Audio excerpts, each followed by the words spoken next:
Happy Sunday, everyone. How's it going? I'm Cami McNamara.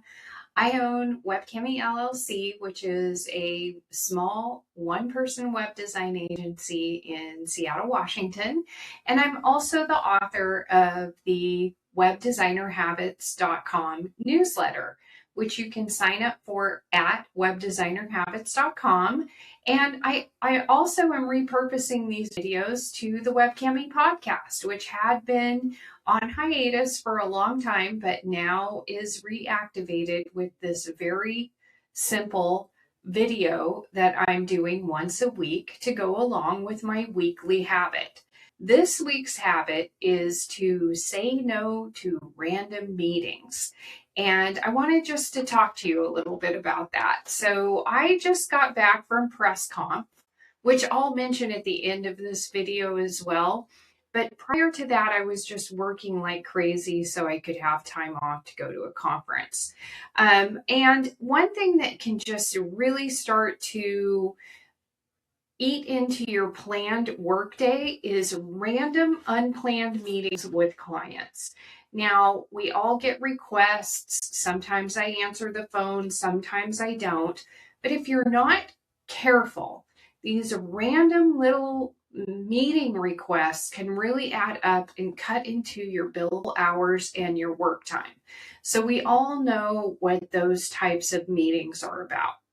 A client could have a very legitimate question, but if you're taking those questions in small little meetings over time versus scheduling one big meeting with the client, then you end up eating into your workday.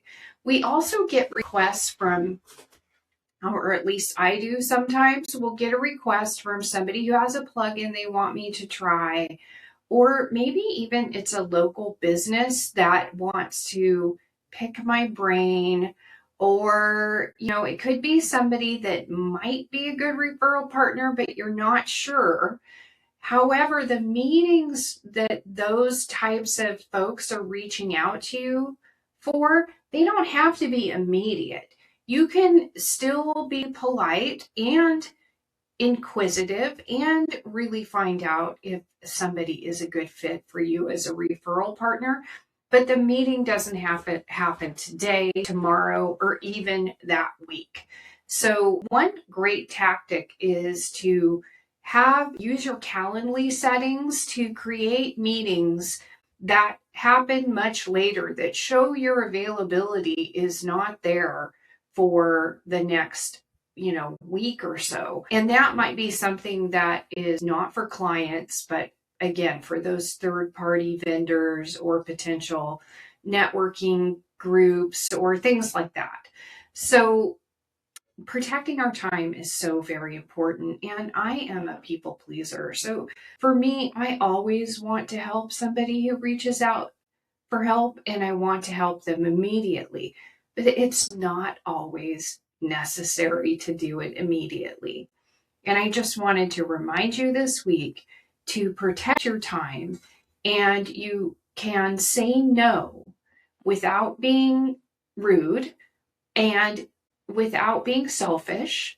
And you can also do other things to stay in touch with those clients. So a lot of times a client will reach out to me, ask for a meeting, and maybe they won't include the question.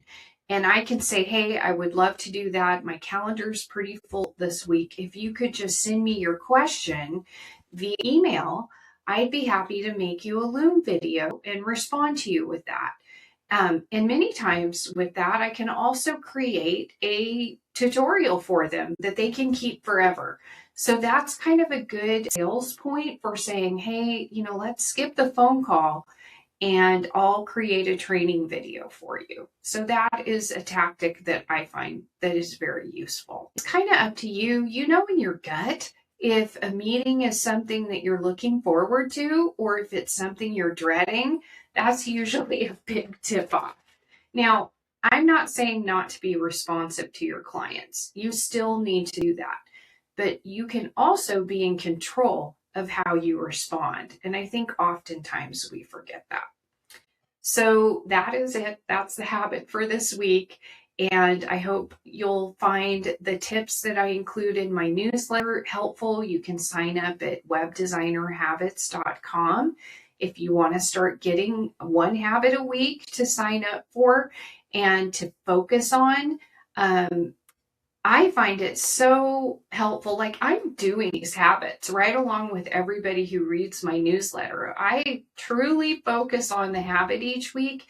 And I find that that's how I make my habits into something that's automatic, that I don't have to think about. It kind of puts me on autopilot when I'm constantly training myself how to deal with my work week. So I hope you'll sign up. I just want to mention quickly, I just got back from a conference. I went down to Tempe, Arizona, and it was the second year that I went to PressConf, which is really more of a conference about people in business in WordPress.